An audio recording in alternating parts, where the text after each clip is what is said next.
Si Mardochée a vécu beaucoup d'émotions fortes, Esther aussi doit vivre les siennes. En particulier, la nouvelle impératrice fait face à ses peurs. D'abord, elle apprend que son cousin se promène dans la ville de Suse vêtu d'un sac. Or, d'après certains commentaires, seuls des vêtements d'apparat étaient tolérés en présence du roi. Esther craint donc probablement pour la vie de son cousin. De plus, Esther devait se demander ce qu'il se passait. Confinée dans le palais, elle n'a pas moyen de savoir ce qui se vit à l'extérieur. Même si elle est impératrice, elle a l'interdiction formelle de sortir. Impossible donc de savoir ce qui se passe dans l'Empire, et il n'y avait pas les chaînes d'information en direct. Bon, ceci dit, les chaînes d'information ne rassurent pas spécialement. En tout cas, le texte précise qu'Esther vivait une très grande angoisse, car Mardochée ne faisait rien à la légère, et son comportement était donc particulièrement troublant. Étant confinée, elle ne pouvait pas non plus discuter en direct avec son cousin, et c'est donc à chaque fois par un intermédiaire, avec un délai, que la conversation va se mettre en place. Une première fois, elle envoie quelqu'un pour apporter des vêtements à Mardochée afin qu'il ne soit plus revêtu d'un sac et qu'il ne perde pas la vie. Mais Mardochée refuse de dissimuler son angoisse et témoigne par son attitude de la gravité de la situation.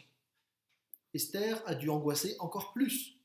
Elle envoie alors un de ses serviteurs personnels pour comprendre ce qui se passe. Les peurs d'Esther ne sont pas apaisées lorsqu'elle sait ce qui se passe. Bien au contraire. Mardochée explique en détail quel est le projet d'Aman, la somme d'argent qu'il a engagée afin de montrer la gravité de la situation. Il ne reculera devant rien. Mardochée fait aussi parvenir à Esther l'un des textes annonçant le génocide. Esther accuse le coup, elle aussi. D'autant que Mardochée lui demande d'intervenir et de plaider la cause de son peuple auprès de l'empereur. Nous ne réalisons pas toujours ce que cela impliquait pour Esther. En effet, apparaître devant le roi sans y avoir été convié était une offense capitale. Le roi pouvait faire grâce en lui tendant le sceptre d'or, mais les intrusions étaient généralement malvenues et sanctionnées. Sans ce mouvement de sceptre, c'était la mort assurée. Une petite précision historique au sujet du sceptre. Pendant plusieurs années, certains spécialistes ont discuté l'existence d'un tel sceptre. Mais l'archéologie a permis de découvrir de nombreuses représentations des rois de Perse, en particulier dans la ville de Persépolis. Or, sur chacune d'entre elles, le roi est présenté avec un long sceptre à la main droite. Une fois de plus, l'archéologie confirme ce que nous savons par le texte biblique. Mais revenons au texte d'Esther. Esther risquait donc sa vie en allant voir l'empereur de sa propre volonté. Cette démarche semblait d'autant plus délicate qu'Esther n'avait pas été appelée auprès du roi depuis 30 jours. Nous ne savons pas si Esther avait déplu d'une manière ou d'une autre au roi, ou s'il profitait simplement d'autres femmes de son harem. Toujours est-il que cela semblait particulièrement risqué de faire cette démarche. On comprend donc l'hésitation d'Esther, d'autant qu'elle aurait très bien pu se dire qu'elle était protégée étant au palais. Mais Esther ne regarda pas son propre intérêt. Convaincue par Mardochée, elle décide courageusement de se rendre devant l'empereur, après un temps de prière et de jeûne, et probablement avec la peur au ventre. À nouveau, l'exemple d'Esther peut nous interpeller. Mais quel courage! Je ne peux pas m'empêcher de faire le lien avec tous les soignants qui, avec courage, se rendent dans les services où le Covid-19 est à l'origine de tant de souffrances. Et tout comme le peuple juif a prié et jeûné pour Esther, nous devons, nous chrétiens, être solidaires dans la prière en faveur de ceux qui agissent avec courage. Nous sommes les uns et les autres placés à différents endroits et parfois même nous ne réalisons pas ce que Dieu veut faire avec nous. Je crois que le verset 14 de ce chapitre est probablement le cœur de tout le texte du livre d'Esther.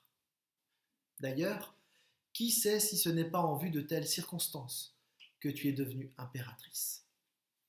Esther n'avait probablement pas imaginé qu'elle allait être l'instrument de sauvetage du peuple juif lorsqu'elle a été enlevée à son cousin et conduite au harem royal par les gardes de l'empereur. Elle est loin de s'en douter quand elle arrive au palais. Mais elle est fidèle dans les petites choses, gagnant le cœur et la faveur de tous ceux qui l'entourent. De la même manière, Dieu pourrait bien nous utiliser les uns et les autres pour être un instrument de bénédiction pour d'autres personnes. Nous sommes parfois conduits à être sur le devant de la scène. Parfois, au contraire, nous devons être fidèles dans des petites choses, fidèles envers Dieu à l'arrière, dans la prière. Quelle que soit notre place, nous sommes appelés à remplir notre rôle avec fidélité, persévérance et consécration. Être fidèle même lorsque cela nous semble anodin, comme Esther avait respecté les gardes. Être fidèle aussi lorsque cela nous effraie. Esther savait que sans le secours de Dieu, elle n'aurait pas pu mener à bien sa mission. Elle a donc demandé un soutien dans la prière et elle a elle-même pris le temps de présenter cette situation et sa mission à Dieu. Le texte d'Esther nous amène à considérer celui qui a non seulement pris le risque de mourir, mais qui est réellement mort pour nous. Et en ce matin de Pâques, nous ne pouvons éviter de faire le lien avec Jésus-Christ, qui a lui aussi renoncé à ses privilèges, mais infiniment plus élevés que ceux d'Esther. Lui qui, dès l'origine, était de condition divine, ne chercha pas à profiter de l'égalité avec Dieu, mais il s'est dépouillé lui-même et il a pris la condition du serviteur. Il se rendit semblable aux hommes en tout point, et tout en lui montrait qu'il était bien un homme. Il s'abaissa lui-même en devenant obéissant jusqu'à subir la mort. Oui, la mort sur la croix. La fête de Pâques nous rappelle la victoire de Christ sur la mort, mais aussi le chemin incroyable qu'il a consenti par amour pour nous. Il aurait pu rester dans son ciel de gloire, mais il a décidé de s'offrir par amour pour nous. Le sacrifice de Jésus ne s'est pas fait sans peur et sans doute. Jésus était Dieu, mais il était aussi pleinement humain, avec les mêmes peurs que nous, avec les mêmes questionnements et la même souffrance que ce que nous vivrions si nous étions torturés, comme il l'a vécu. Dans sa lente agonie, Jésus a prié le psaume 22, criant « Mon Dieu, pourquoi m'as-tu abandonné ?» Nous ne pouvons pas imaginer la souffrance de notre Seigneur. On peut expliquer physiquement le mécanisme de la croix, torture ignoble où le crucifié meurt petit à petit, asphyxié, avec des muscles tétanisés. Nous savons que le crucifié manque d'air et doit s'appuyer sur ses pieds cloués pour reprendre, autant que faire se peut, un mince filet d'air. Difficile de se représenter cette souffrance, mais plus difficile encore de réaliser l'horreur vécue par celui qui a pris le péché de l'humanité sur ses épaules, et qui, tout en étant pleinement et absolument juste, parfaitement saint, se trouve à charger de toute l'injustice, de la méchanceté et de tout ce que le monde fait de mal. Jésus-Christ, le juste, est mort pour des injustes, uniquement par amour pour nous, pour vous, pour moi. Impossible enfin de comprendre tout ce qui s'est passé en Dieu ce jour-là, mais Jésus est bel et bien mort.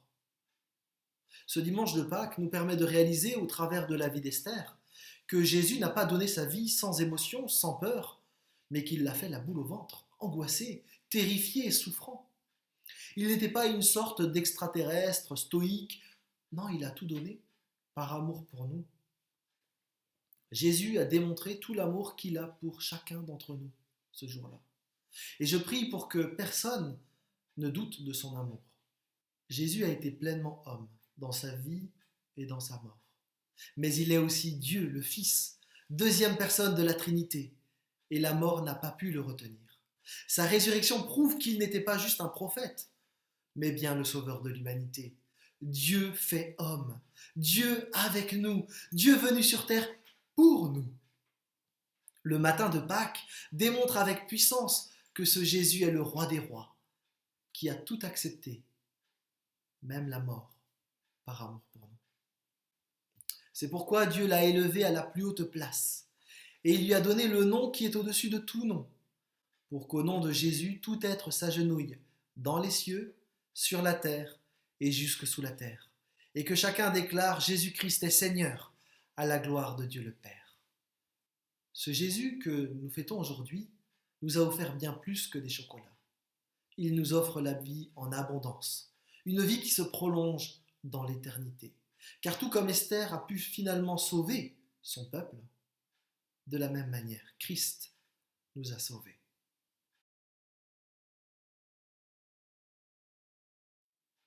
Dans notre texte, Esther a dû oser faire un pas, le pas de la foi. Elle a fait confiance à Dieu, tout semblait pourtant contre elle. La loi qui empêchait le libre accès à l'empereur, l'indifférence de celui-ci depuis plus d'un mois. Pourtant Esther ose, et elle ose parce qu'elle croit contre toute logique humaine que Dieu va faire route avec elle. Mais elle n'est pas la seule à faire le pas de la foi. Le peuple d'Israël, qui se met en prière, va aussi faire une démarche de foi. Pour le comprendre, il faut bien réaliser pourquoi elle et tout le peuple d'Israël est en Perse. Israël a été déporté par les Babyloniens en 586 avant Jésus-Christ à cause de son péché. Malgré les avertissements des prophètes, depuis Moïse jusqu'à Jérémie, le peuple n'a cessé de tourner le dos à Dieu, parfois de manière directe, parfois en négligeant qui il est, parfois en vivant sa vie comme si Dieu n'existait pas.